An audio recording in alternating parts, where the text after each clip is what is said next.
Welcome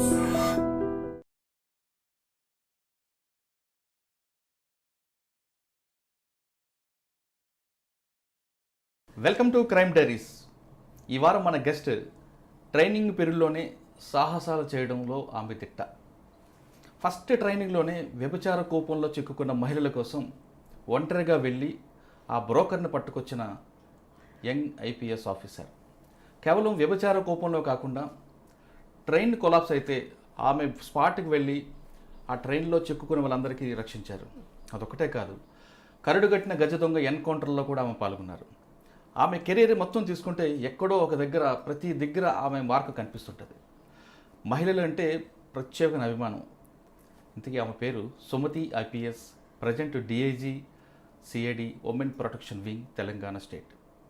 Sumathi garu police డిపార్ట్మెంట్కి వచ్చిన టైంలో చాలా అగ్రెసివ్గా వెళ్ళేవారు.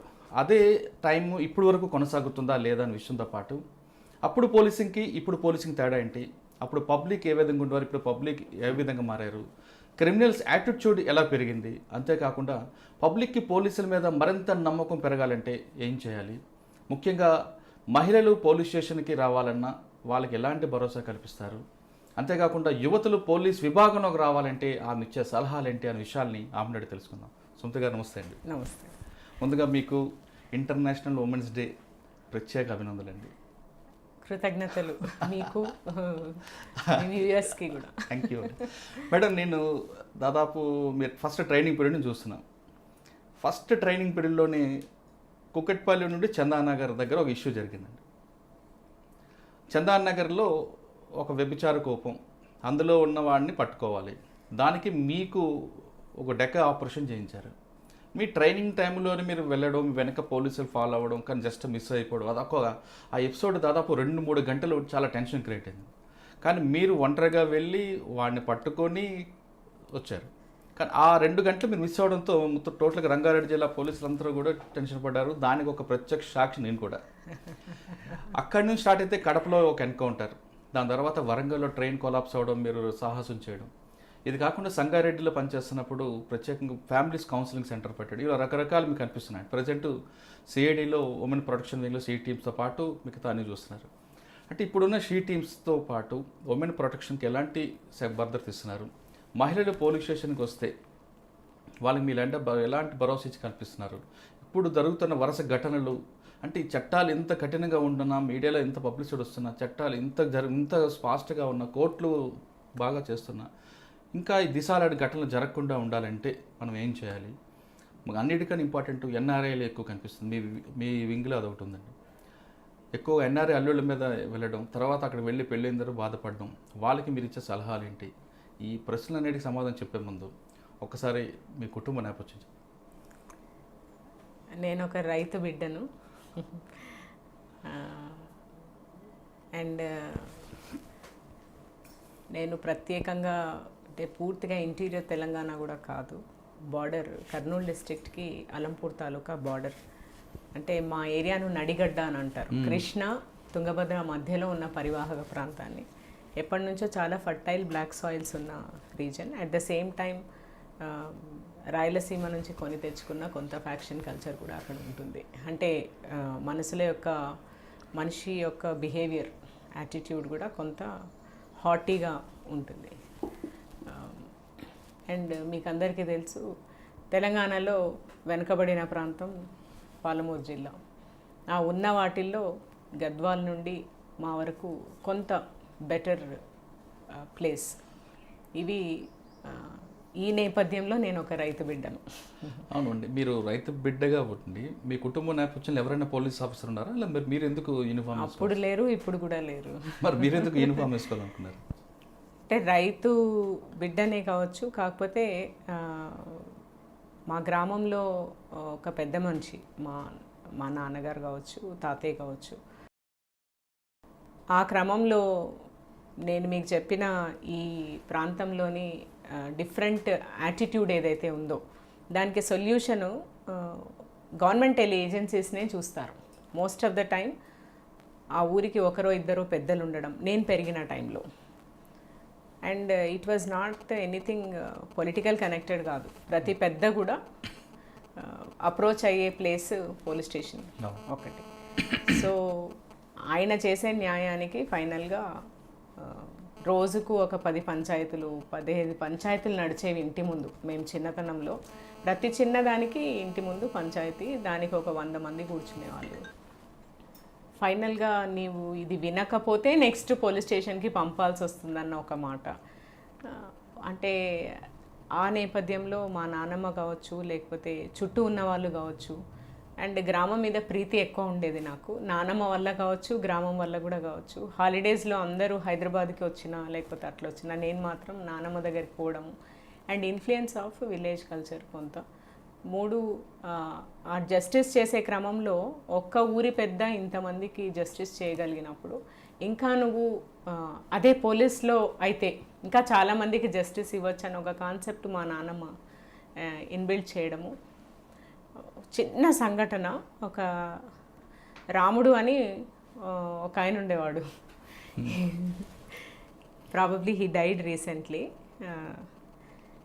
అండ్ అన్టచబిలిటీ ఉండేది నా చిన్నతనంలో.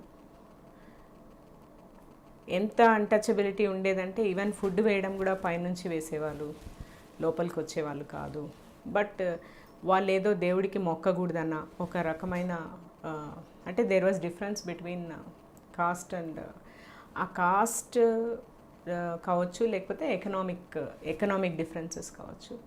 ఆయన ఎక్కడో మూల కూర్చొని ఉట్టి గడ్డివాములు వేస్తుండే, తర్వాత దూడలకు ఆవులకు తాళ్ళు అల్లుతారండి, అట్లా అల్లుతుండే.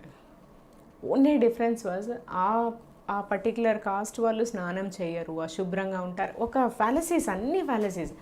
ఆ టైంలో I have seen a person like రాముడు ప్రతిరోజు ఏట్లో పోయి స్నానం చేసి వచ్చి గుడి బయట గంటలు కూర్చునేవాడు. అండ్ వచ్చి చాలా క్వైట్గా వాములు వేసుకునేవాడు, గడ్డి వాములు వేసేవాడు. ఎవరితో మాట్లాడేవాడు కాదు. అప్పుడప్పుడు కూర్చోబెట్టుకొని, సుమతమ్మ ఇట్లా అంతా ఉండకూడదు, హీ యూస్ టు టెల్, ఇట్లా అంతా ఉండకూడదు, దేవుడికి మనం అందరం ఒకటే.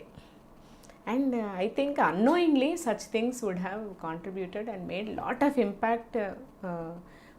నేను పెరిగిన వాతావరణంలోని ఇంపాక్ట్. ఎందుకంటే ఆయన అందరికంటే డిఫరెంట్గా ఉండేవాడు అండ్ అందరికంటే డిఫరెంట్గా థింక్ చేసేవాడు. అంటే ఈ పర్టికులర్ పీపుల్ ఇట్లా ఉంటారు అన్నదానికి ఆపోజిట్గా ఉండడము, అంటే it is not natural, man made things ఇవన్నీ అన్న ఒక భావన నాలో కలిగించడం కూడా ఒక రకంగా రాముడు. ఆయన అనడం కూడా తిక్కరాముడు అనేవాళ్ళు. ఎందుకంటే ఎవరితో మాట్లాడేవాడు కాదు. He was very godly, very he never use to talk much. బాగా శివభక్తుడు అట్లా ఉండేవాడు. అట్లాంటివి ప్లస్ చాలాసార్లు చెప్పుంటాను నేను ఆల్రెడీ, కూలీ డబ్బులు ఇచ్చేటప్పుడు ఇచ్చే వాళ్ళకంటే కూడా తల్లిదండ్రులు ఎక్కువ మంది మనీ ఇస్తాడేమో డాడీ, వాళ్ళకు కొంచెం డబ్బులు ఆశించి వచ్చి కూర్చునేవాళ్ళు. మా నాయనమ్మ చెప్పేది, చూడు ఇంతమంది పని చేస్తారు, తల్లిదండ్రులకు తిండి పెట్టరు, వీళ్ళందరికీ బాగా మంచి గుణపాఠం చెప్పాలి, తల్లిదండ్రులకు తిండి పెట్టని వాళ్ళకు డాడీ డబ్బులు ఎందుకు ఇవ్వాలి, వాళ్ళకు భయం ఉండాలి, వాళ్ళకి తల్లిదండ్రులను చూసుకోవాలన్నా గౌరవం ఉండాలి, డబ్బు ఉండాలి. ఇవన్నీ చేయగలగాలంటే మంచిగా చదువుకోవాలి, ఒక కలెక్టరో లేకపోతే ఒక ఐపీఎస్ ఆఫీసరో కావాలన్నా తెలియని ఒక భావన కలిగించడం జరిగింది. అయితే నానమ్మ రాముడు స్ఫూర్తితో యూనిఫామ్ వేశారు. అంటే ఫస్ట్ గ్రూప్ 1 రాశారు, డైరెక్ట్ సివిల్స్ కోసం మరి సివిల్స్ రాశాను, 1 అటెంప్ట్ ఐ డిడ్ మేక్. ఇది కూడా రాశాను, గ్రూప్ 1 కూడా రాశాను. గ్రూప్ 1 సెలెక్ట్ అయ్యాను, జాయిన్ అయిపోయాను. దాంట్లో కూడా ఆప్షన్ మా టైంలో ఆర్డీఓ లేదు. సో డిఎస్పి అందరూ చెప్పారు ఎందుకు డిఎస్పి పెడుతున్నామని, అసలు ఎందుకు పెట్టకూడదు అన్న ఆలోచనే లేదు కాబట్టి అదే పెట్టడం జరిగింది. అంటే మీరు జాయిన్ అయిన టైంలో ఎక్కువ లేడీస్ అనేది చాలా తక్కువ మంది ఉంటారు. ఫస్ట్ నేనే అండి. అవును, డిఎస్పి ఫస్ట్ డిఎస్పి నేను, నాతో పాటు పరిమళ ఇప్పుడు సిఐడిలో. అంటే అప్పుడు ఐపీఎస్ ఉన్నారు కదా, కానీ డిఎస్పిలో లేడీస్ ఐపీఎస్లో కూడా చాలా తక్కువ. ఐ థింక్ ఎస్ డైరెక్ట్ ఎలాగుండేదండి మీకు అప్పుడు కోఆపరేషన్ అది అప్పాలో? చక్కగా ఉండేది. నా బ్యాచ్ ఆఫ్ 10లో ఇద్దరికి మళ్ళీ ఒకరు ఐపీఎస్ అయ్యారు, ఒకరికి ఫారిన్ సర్వీస్ వచ్చింది. రిమైనింగ్ 8 మెంబర్స్ మేము ట్రైన్డ్. అండ్ అంటే వాళ్ళు నన్ను సెపరేట్గా ప్రత్యేకంగా చూడాలి అన్న భావన నాలోనే లేకపోవడం వల్ల ఏమి డిఫరెన్స్ కనపడలేదు. 1, 2 స్ట్రెన్యూస్ ఖచ్చితంగా police training for a women. అది కూడా నేను స్పోర్ట్స్ పర్సన్ కాదు, పెద్ద స్పోర్ట్స్లో ఇంట్రెస్టెడ్ కూడా కాదు, రైట్ ఫ్రమ్ చైల్డ్హుడ్. ఇంకా రాతల్లో మాట్లాడడంలో దానిలలో ఉన్న ఇంట్రెస్ట్ స్పోర్ట్స్లో లేకపోవడం వల్ల కొంచెం కష్టమే అనిపించింది. బట్ ఇన్స్ట్రక్టర్స్ కానీ లేకపోతే ఈవెన్ ఫ్యాకల్టీ కానీ అందరు కూడా first women DSP of United state ఇద్దరు అమ్మాయిలు సెలెక్ట్ కావడము అండ్ కొంత అది రెండు ఆ ఉత్సాహంతో కూడా సగం ప్రాబబ్లీ అది. ఫస్ట్ పోస్టింగ్ మీరు ట్రైనింగ్ కుక్కట్పల్లి అనుకుంటారు? ఫస్ట్ ట్రైనింగ్ రంగారెడ్డి జిల్లా, అప్పటికి సైబరాబాద్ కాలేదు. అండ్ డిఫరెంట్ పోలీస్ స్టేషన్స్లో డిఫరెంట్ డ్యూటీస్ చేయాలి. Kukatpally first police station I have seen in my service as, మీకు గుర్తుందో లేదో, your reporter for Rangareddy district. నేను ఆ రోజు కానిస్టేబుల్గా ఏంటి గార్డ్ డ్యూటీ చేస్తున్నాను, అప్పుడు you entered into the police station, if I remember very well. అరే ఉమెన్ ఏంటి ఇక్కడ గార్డ్ డ్యూటీ చేయడం ఏంటి అన్న లెవెల్లో వచ్చి యూ టాక్ ఫర్ 1 hour, చాలా మాట్లాడారు ఆ రోజు.